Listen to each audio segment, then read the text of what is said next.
con el tema El Mesías. El propósito de esta serie: conocer acerca de nuestro Salvador. William Barclay, el viejo comentarista, lo dice así: conocer a Jesucristo más íntimamente para amarle más entrañablemente y seguirle más fielmente. Ese es el propósito de esta serie. El Señor nos conceda cosechar frutos de esta enseñanza. Todo el Nuevo Testamento se trata de Él. Por eso tenemos que comenzar con Él. Pero, ¿era realmente Jesús el Mesías? Como dijo Juan, ¿eres tú o esperaremos a otros? Malaquías lo había profetizado. El último libro del Antiguo Testamento, la última voz profética. Qué casualidad. El nombre Malaquías significa mi mensajero. Tenemos al último mensajero del Antiguo Pacto anunciando el mensajero del Nuevo Pacto. Malaquías capítulo 3, verso 1. He aquí yo envío mi mensajero, refiriéndose a Juan el Bautista, el cual preparará el camino delante de mí. Y vendrá de repente a su templo el Señor, a quien vosotros buscáis, el ángel del pacto, a quien vosotros deseáis. He aquí que viene. Pero antes también Malaquías anticipa una época antes de que viniera ese deseado, ese ángel del pacto. Una época de silencio, de tinieblas, por más de 400 años. Los 400 años de silencio coinciden con las semanas de Daniel, 434 años, y coincide también con la promesa que Dios le hizo a Abraham de que su pueblo sería esclavizado en Egipto 400 años y después de eso sería liberado. Y allá en Éxodo capítulo 12 verso 41 dice exactamente: pasados los 430 años, en el mismo día todas las huestes de Jehová salieron de la tierra de Egipto. Estos 400 años de silencio se conocen también como el periodo intertestamentario. Y a su vez se divide en 4 periodos: los persas, los griegos, los macabeos y los romanos. Durante este tiempo se vuelve a edificar el templo, aunque más pequeño. Se restablece el sacerdocio arónico. Ahora bien, es importantísimo mencionar que durante el periodo griego vino un tirano, un hombre, un general griego llamado Antíoco Epífanes. ¿Alguien ha oído hablar de él? Un bárbaro. Era tan cruel que es considerado tipo del anticristo. Usted puede leer en Macabeos, en los libros apócrifos, la historia de este hombre. Esto provoca que un hombre llamado Judas Macabeo y sus hermanos se levantaran en armas. Tremendos, feroces guerreros judíos. También es importante mencionar que en este periodo los griegos helenizaron todo el mundo conocido, es decir, una sola lengua, una sola cultura, me refiero a la cultura griega, al lenguaje, el idioma griego, y esto facilitaría la obra evangelizadora. El Señor lo tenía todo contemplado. Después de los griegos vinieron los romanos. Los romanos eran crueles. Esto dio pie a que se levantaran los famosos celotes. Los celotes o celotas eran un movimiento político extremadamente violento. Entre ellos estaban los llamados sicarios. Estos eran encargados de matar a civiles considerados traidores. Si les suena familiar, pues. Celote significa celoso de Jehová. Judas Iscariote era un celote. Por eso ustedes van a entender por qué traicionó a Jesús. Ellos esperaban que el Mesías les devolviera el reino de David. Lo que no sabían era que el Mesías vino primero a restaurar al hombre para luego después restaurar el mundo. También durante este tiempo se levantaron los grandes maestros, uno de ellos más conocido, Hillel, y fundaron la escuela de los fariseos. También nació la secta de los saduceos, descendientes del sumo sacerdote Sadoc. Estos eran los ricos, los influyentes, y no creían en la resurrección. Los fariseos sí creían en la resurrección, eran guardadores de la ley. Y ahí estaban estos dos grupos sectarios. Y como resultado de la revuelta de los macabeos, Roma hizo un acuerdo con los judíos y puso a un judío como gobernador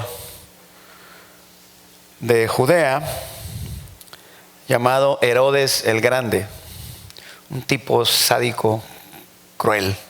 Asesinó a sus hermanos, asesinó a su esposa, mandó matar a todos los niños menores de 2 años en el tiempo de Jesús. Un hombre terriblemente sanguinario que también tuvo una muerte cruel.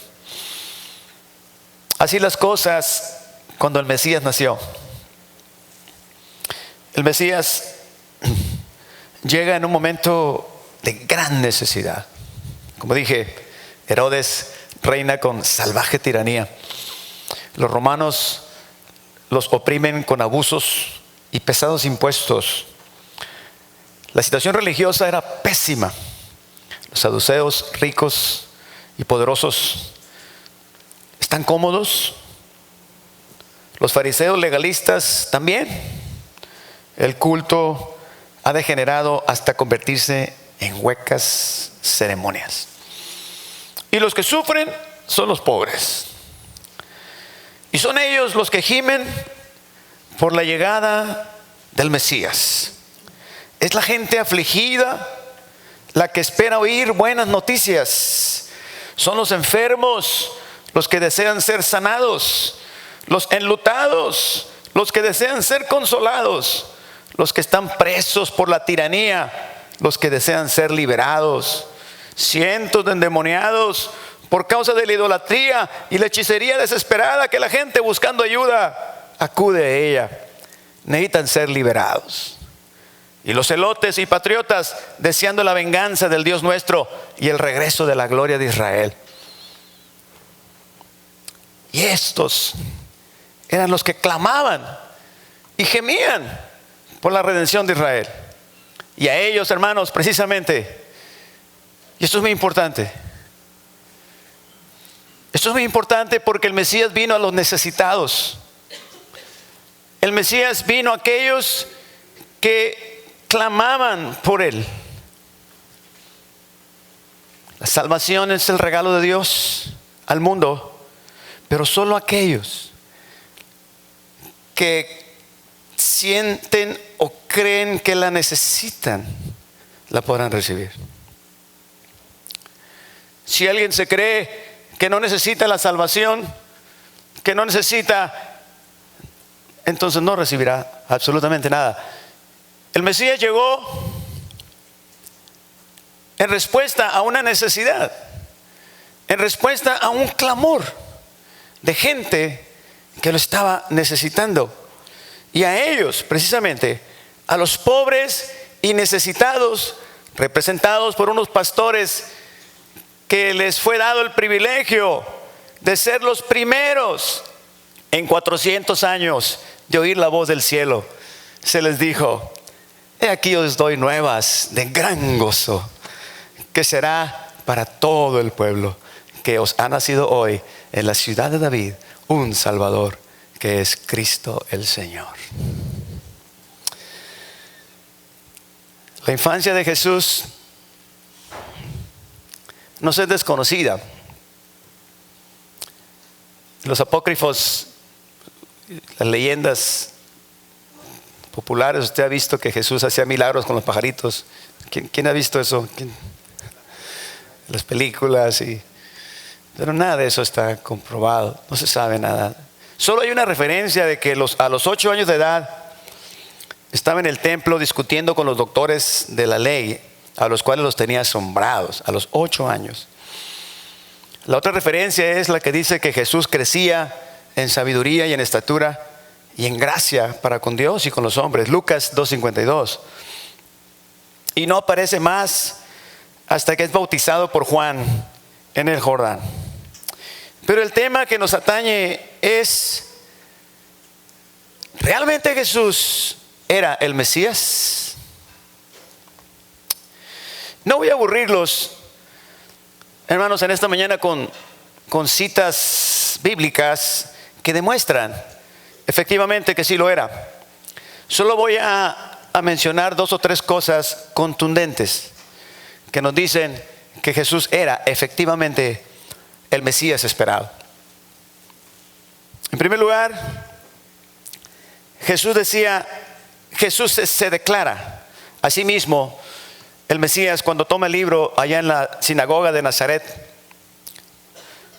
y lee la siguiente escritura, Isaías 61, y dice: el Espíritu de Jehová el Señor está sobre mí, porque me ungió Jehová y me ha enviado a predicar buenas nuevas a los abatidos, a vendar a los quebrantados de corazón, a publicar libertad a los cautivos y a los presos, apertura de la cárcel, a proclamar el año de la buena voluntad de Jehová y el día de venganza del Dios nuestro, a consolar a todos los enlutados, a ordenar que a los afligidos de Sión se les dé gloria en lugar de ceniza, óleo de gozo en lugar de luto, manto de alegría en lugar del espíritu angustiado. Y al terminar dijo: hoy se ha cumplido esta escritura delante de vosotros. Y como nadie es profeta en su propia tierra, lo quisieron apedrear, ¿verdad? Lo quisieron echar a un despeñadero, dice, pero él, pasando entre medio de ellos, se fue. Esta era la verdadera misión de la primera venida del Mesías.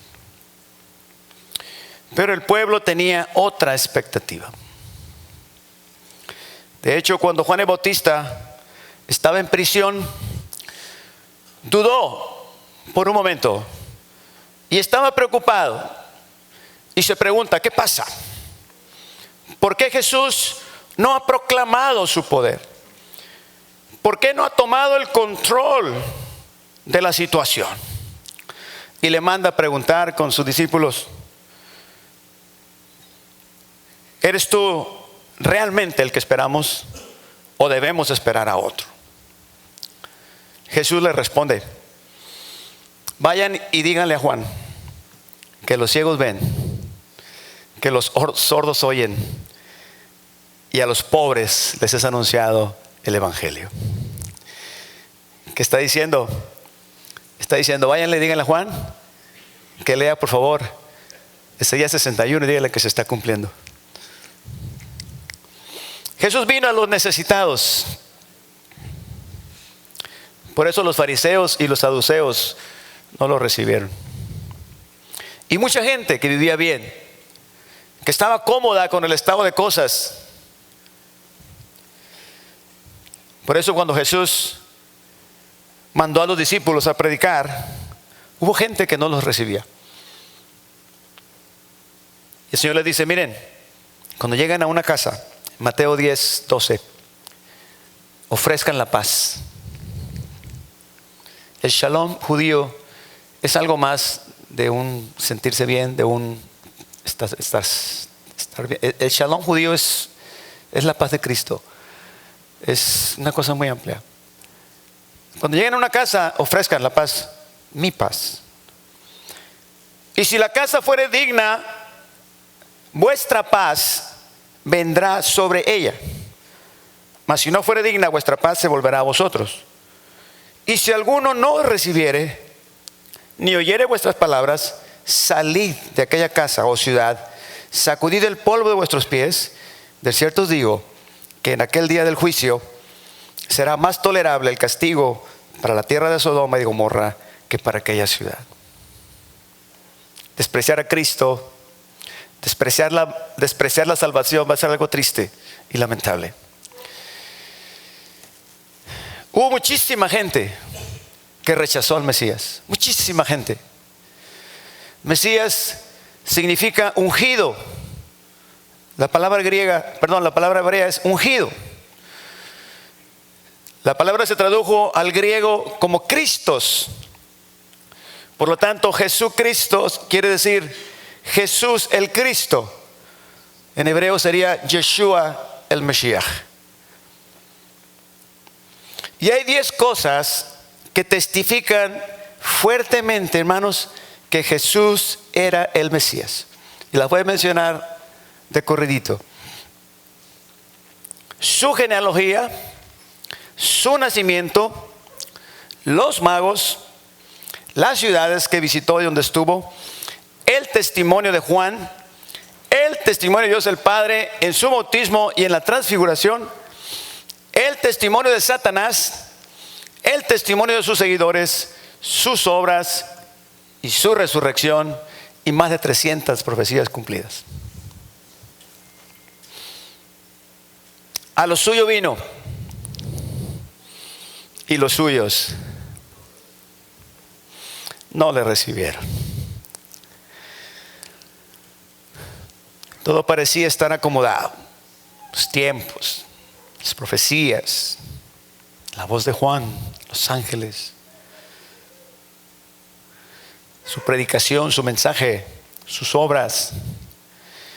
Y todo estaba listo para hacer su entrada triunfal. Y el Señor se prepara para eso. Manda a sus discípulos traer el pollino. Entraría por la puerta principal de la ciudad, como está escrito, y el pueblo lo recibiría gozoso. Pero no fue así. Los príncipes de la ciudad, al oír a sus discípulos que lo aclamaban, dijeron: Maestro, diles que se callen, repréndelos. Él respondió y les dijo: os digo que si estos se callan, las piedras clamarían. La verdad de Dios nadie la puede callar.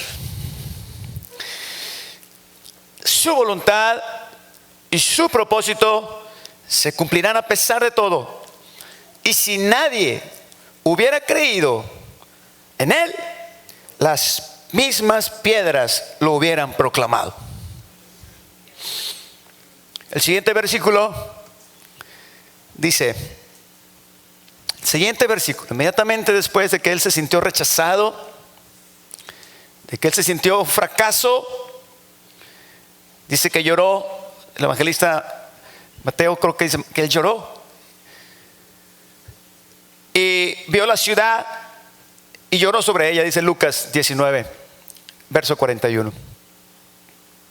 Lloró porque él miró lo que iba a suceder y dijo: oh, si también tú conocieses lo menos este día, este es tu día, lo que es para tu paz. No hay una cosa que un judío desee en el mundo más que tener paz. Por 6,000 años no han tenido paz. Estaban en Polonia 10, 20, 30, 40 años. De repente ya Hitler les quita todo su dinero, les roba todas sus propiedades, les quita a los niños, se llevan las familias enteras y los meten a los campos de concentración y los asesinan cruelmente. En ciudad que llegaban, los apedreaban, los aborrecían, no tenían tierra. En España, los reyes católicos los expulsaron. Donde quiera que iban, eran judíos errantes. Por causa de su pecado, por causa de fallar al pacto con Dios, los judíos han sufrido lo indecible. Y la cosa más preciosa para ellos es la paz. Ahorita mismo están rodeados de ejércitos. Irán no va a atacar a Estados Unidos. ¿A quién va a atacar Irán? A Israel. Están orando, están escondidos, están abajo de la tierra. Y el Mesías traía la paz, pero no lo recibieron. Y esa paz se pasó a nosotros, hermanos. Y nosotros podemos tener paz. Gloria a Dios. Dice, si al menos en este tu día lo que es para tu paz, mas ahora está encubierto a tus ojos. Porque vendrán días, dice el versículo 43, sobre ti, cuando tus enemigos te rodearán con vallado y te sitiarán por todas partes y te derribarán a tierra y a tus hijos dentro de ti, y no dejarán en ti piedra sobre piedra, por cuanto no conociste el día de tu visitación. Si oyes hoy su voz, dice su palabra, no endurezcas tu corazón. Si Dios te está hablando por tu salvación, si el Mesías te está llamando, si el Mesías está tocando a tu puerta, ábrele la puerta. Porque hay un día, porque hay una oportunidad, y un día la puerta se va a cerrar. Y tú no sabes, porque no tenemos la vida segura. Por eso dice la palabra, si oyes hoy su voz. Hermano, te voy a dar un consejo. Al menos sé humilde delante de Dios y sé sincero. Y dile, Señor, dame chance. Pide misericordia. No me voy a entregar ahorita, Señor, pero ya casi, Señor, permíteme. No te voy a decir el Señor, no, pues deja que los muertos entierren a sus muertos. Y tú ven y sígueme. Pero tú insístele. Señor, yo te prometo, pero haz algo, por favor. Haz algo por tu salvación, hijo de cristiano, hija de cristianos. Preocúpate, porque el Mesías vino, ¿sí? Y a los que vino no lo recibieron y él se fue. A los que sí lo recibirían. Es muy importante, hermanos, es muy importante conocer el tiempo de nuestra visitación, lo que estamos hablando. La profecía que el Señor les dice aquí se cumpliría unos años después, exactamente 40 años. En el año 70 vino el general Tito, hijo de Vespasiano, emperador de Roma, y arrasó la ciudad y el templo. Desde ese momento el templo no se ha levantado hasta nuestros días, solamente está un muro. Doc, ¿usted estuvo ahí? ¿Oró por nosotros ahí?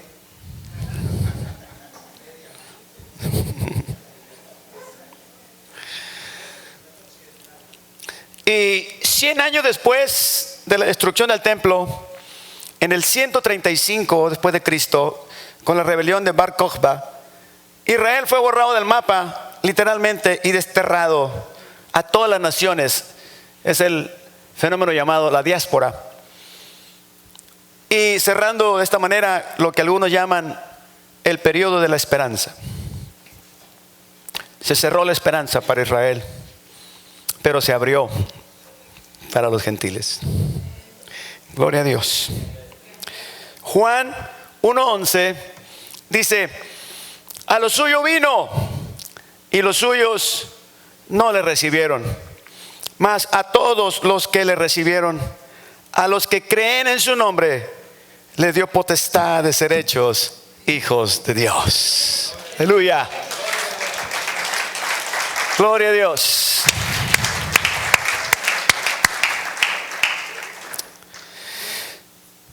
Solo unos pocos creyeron en Él. Y esos pocos llenaron el mundo. Igualmente sucederá en los últimos tiempos. Solo unos pocos creerán en Él, pero esos pocos llenarán el nuevo mundo. ¿Qué esperas para aceptar al Mesías? ¿Serás de esos pocos o serás de los muchos? Ahí se la dejo.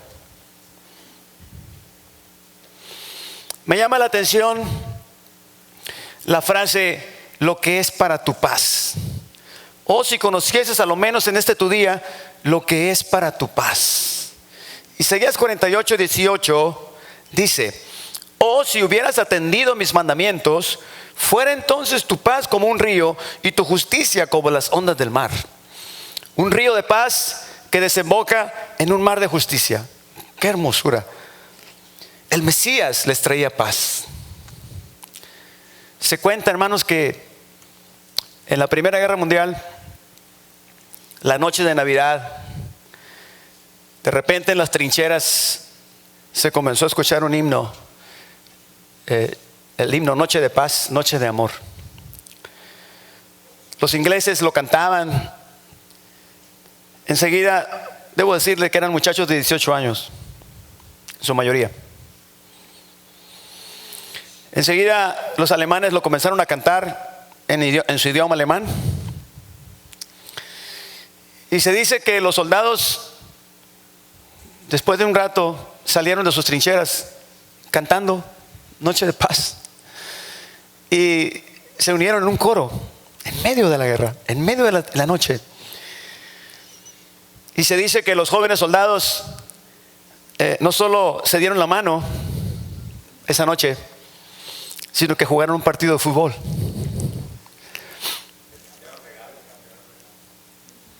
Dicen que intercambiaron regalos, cigarros, chocolates.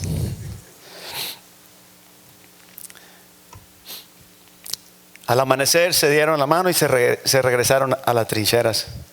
Y regresaron y volvieron a la pelea, a la lucha. Hermanos amados, cuando el Mesías venga por segunda vez, las guerras se acabarán para siempre. Dice Isaías capítulo 2, en su capítulo mesiánico, en el verso 4, volverán sus espadas en rejas de arado y sus lanzas en hoces.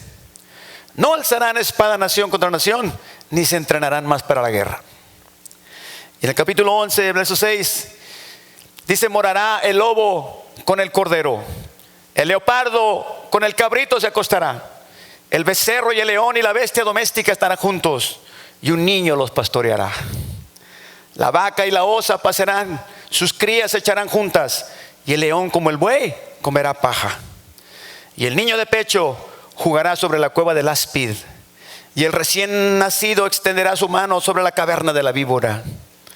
No harán mal, ni dañarán en todo mi santo monte, porque la tierra será llena del conocimiento de Jehová, como las aguas cubren la mar. Reino mesiánico.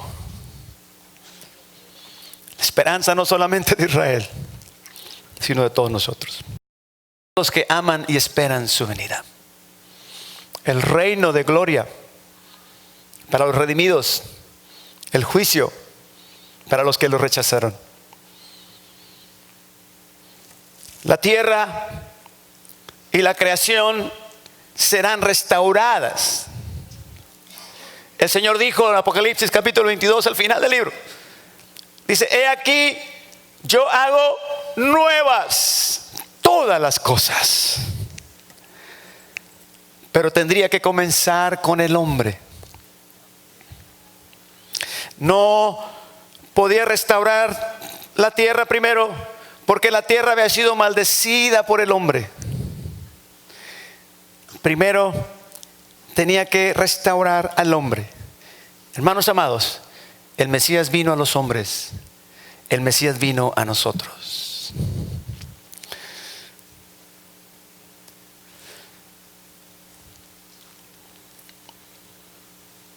Y el Mesías está con los brazos abiertos, esperando y esperando que el último gentil diga: sí, creo en ti, Yeshua, creo que eres el Hijo de Dios, creo que eres mi Salvador. Y en ese momento se cerrarán los libros, se acabará la historia, el Señor vendrá, redimirá a su pueblo Israel y empezará un nuevo mundo. Esa es nuestra esperanza, amados. Eso estaremos predicando este año. Esperamos tener una gran cosecha, comenzando con nuestros hijos. Amén.